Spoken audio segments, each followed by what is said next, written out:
Hello creative ones, it's Michelle here with Mixed Media Art and welcome to our next Gel Printing Fundamentals episode. So in this episode, I promise you we're going to get some paint out first, but what I wanted to run you through is how to get yourself set up. We really want to make sure that you are set up for success with your new gel printing, so we wanted to run through what you need to get ready, some things to think about as you get ready to lay out, and then next session we'll be ready to throw down some paint. So let's jump in.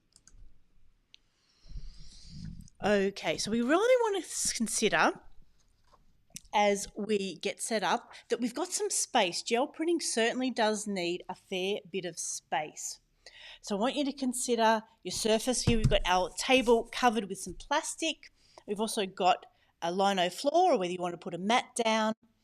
Haven't got any sleeves that are dragging. I'm wearing clothes and I'm happy to get painty. I might also put an apron on.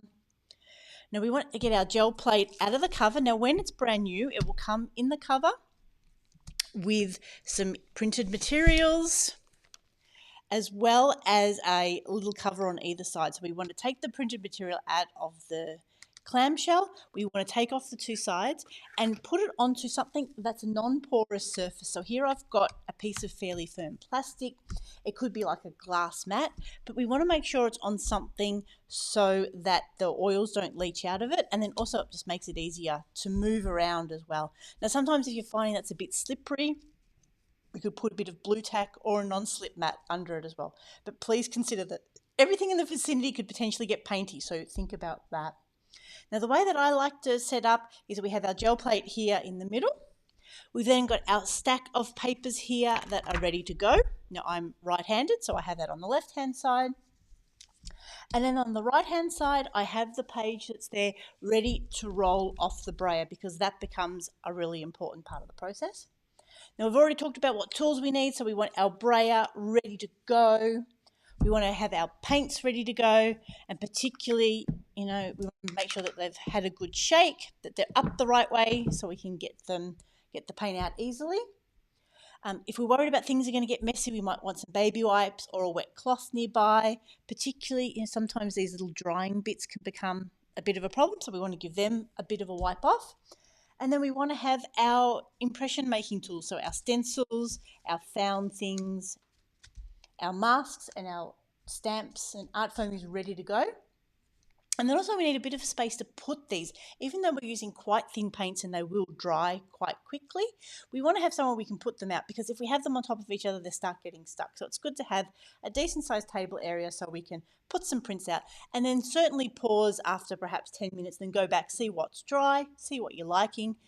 You might be working on 3 or 4 different pieces at once. So again, go back through, looking at what you've done, seeing how we go through that series, and then seeing if there's anything else you might want to add. Also, if you're doing book pages, you might want to use the backs of those pages. So that gives you a chance to review that and go back and shuffle them back through the processing line as well. So that's some of the things I'd like you to consider as you're getting set up. It can potentially be a bit messy, so let's cover our surfaces. Let's have our gel plate ready to go on a non-porous surface. We've got our paper that's ready to be printed onto. We've got our roll-off page that creates lovely backgrounds as well as clearing our brayer. We then got our paints and our mark making. We are dressed without any sleeves. We've got our hair tied back. We've got our painty clothes on, and we are ready to go.